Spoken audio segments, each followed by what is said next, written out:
My name is Tony Waddell. I work for the Preservation of Affordable Housing on the Master Development team for Barry Farm.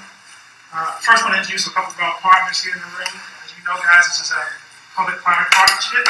We're working with DEPED, which is the Department of Economic Development, and also with the Housing Authority. So I want to introduce some of my colleagues over at the Housing Authority. Stand up. Carrie Smizer. She's shy. Stand up so we can see you. Okay, Miss Pepper. Hello. Chelsea, Ms. Strand. Hi. And I'm sorry. No, it's boring. You won't even have. All right, great. Welcome to the team. So what I'm going to do is I'm going to show a quick video. Some of you guys may have seen this on the internet. It's been around the community, but it just kind of shows kind of the work we've been doing, you know, for the past year or so, and in particular since the spring of last year relative to zoning, and kind of going to talk about the next steps. I'm going to show the video quickly, and then I'm going to talk about next steps. And if we have some specific business to go on and bring before the commission on 3 points we need your approval on. Okay, so I'll show the video first.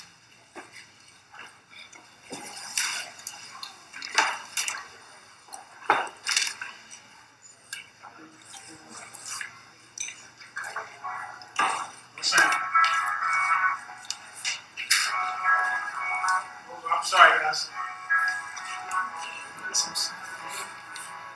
Barry Farm. Oh, how was that? Smart.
Again, my name is Tony Waddell. I'm going to give a very quick update on the project. The video that you saw is kind of, again, a combination of work we've done over the past year or so, and including some meetings that we've had with the community last fall. So I'm going to talk about that briefly. Okay, so I want to give you, as I said, a quick update. As most folks know, this project has been going on for several years. Just a quick history relative over the last couple of years. So DCHA received this demo dispo approval in January 2017, which allowed for a couple of things. One was to dispose of the site and to begin demolition. That also included relocation of residents. So since March of last year, we have been engaged with the Housing Authority, relocating the final 200 or so residents on our site. Again, the authorization for us to do that came from HUD. So we can continue to move forward with that. As of today, we're around 5 families left on the site. And then also, if you've been past Barry Farm recently, you've probably seen that demolition has begun. There are 66 total buildings on the site. We're about 25% complete. 15 or so of the buildings are down. We continue to work through that, working with utility companies, DC Water, etc., going through the exercise to get to make sure we do it safely, get into the proper clearance systems, and secondly, get the authorization to raise the buildings. So, since August of last year when we began demolition, I think you all know that it's all been in the paper that there's been some movement relative to our zoning and and there was a decision by the Court of Appeals. And the Court of Appeals decision basically said, hey, the development is not a bad thing, however, there could be some refinements made to your plan. So in September of last year, we began this community engagement exercise where we wanted to engage the community and kind of refine the plan. So that happened over the course of September and October of last year. So I'm going to speak to that briefly in the next couple of slides. So again, I'm going to give you a quick kind of project timeline relative to next steps on the project. And so as I said, we began relocation in 2017. Last fall, we went through this refinement exercise, which we'll talk about. Coming up in the second quarter of this year, if all goes well, we're planning to go through our rezoning exercise and submit the zoning application in the second quarter of this year. It's going to take about 6 months to 9 months to get that done, to get that approved. And as I said, we started demolition last summer, and we continue to clear the whole site. That's going to be through the second quarter of 2020. And then we will begin to do we can simultaneously do certain things. So while the site is being cleared, being demolished, we can also begin infrastructure. And so we are currently working on our plans, working with DDOT and other agencies to complete the design, and then hopefully begin infrastructure construction in the fall or winter of this year. And then that will set us up for a vertical closing. Again, predicated on us getting through zoning, a vertical closing, which means going vertically on construction, more than likely first quarter or second quarter of next year. And then the big, most important piece of this is that if we meet these milestones, right, with your support, folks can begin to return to the site third quarter of 2021. All right, so that's just, this meeting is about moving forward, about us putting into place, getting the necessary approvals that we need to move the project forward. So as I said, again, there was an exercise where we met with the community, and essentially what we talked about was what the Court of Appeals said. How can we refine and make the plan better? There were 4 or 5 things that the Court of Appeals thought that we should work on. One was density. I know there was a lot of complaints about the density of the site, the affordability mix, right? These things had to be consistent with the small area plan that was adopted in 2006.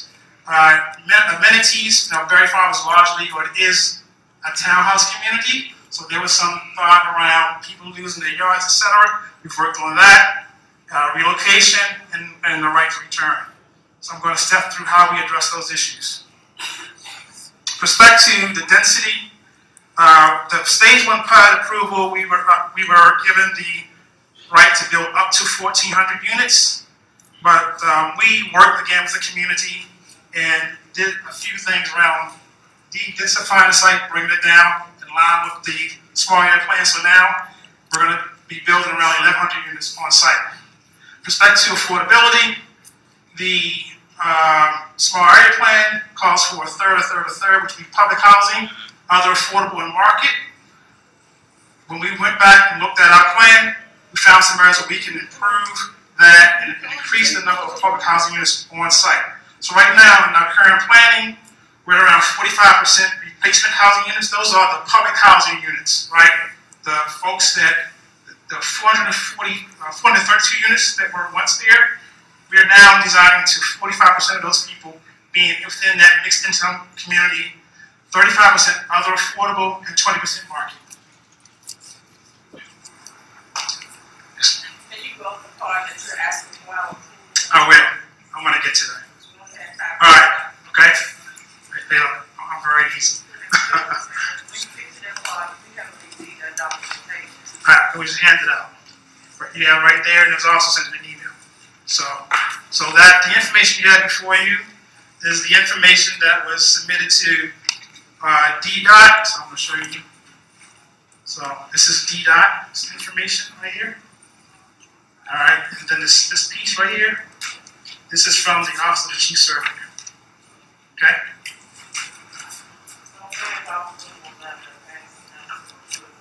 Well, we will. This is the formal letter from from the office of the chief surveyor right here. This is the formal. I don't know. It was sent to you by the chief surveyor directly. That's the copy of it that I have. Okay. All right. So again, I sent it an email earlier. But in any event, we can work on it. We can figure that out. All right. Just want to get through the presentation and answer your questions. All right. So really quick, I'm going to summarize this and get to what we are here about. So relocation, there's an approved plan. We worked on it with the Housing Authority. There's a resolution that essentially by the Housing Authority Board that essentially says there's a date, October 2012, relative to people being able to return. If you're on site at that time, you can return. With respect to the density, again, there were 432 on-site Barry Farm proper, a total of 444, including the Wade Road apartments. So when we initially did the stage 1 PUD, we were bringing back 344 units. We've increased that to 380 units of the total 1,100 units. That gets us to the 45% affordability in terms of public housing replacements on site. And so for the entire public housing that we're building as part of new communities, there's also 100 off-site. So we're building a total of 480 units between Barry Farm proper and then Matthews Memorial, the Sheridan Station. And again, we were at 444 originally. Okay, now 2 hour specific requests. As I stated, we are hoping to begin construction of the infrastructure beginning on Sumner Road late this fall, early winter. So to do that, we need a couple of things to happen. So we submitted a street and alley closing and dedication application to the Office of the Chief Surveyor actually in June of 2017. Okay, so since that time, the Chief Surveyor's Office has been looking at our plans and doing new plats. So you have a copy of those plats, right? Both the dedication and the closing plats. It's in that package. So that's the first thing we need to talk to you about. I also need a resolution for your sign off on. The second piece, the Sumner Road retail curb cut.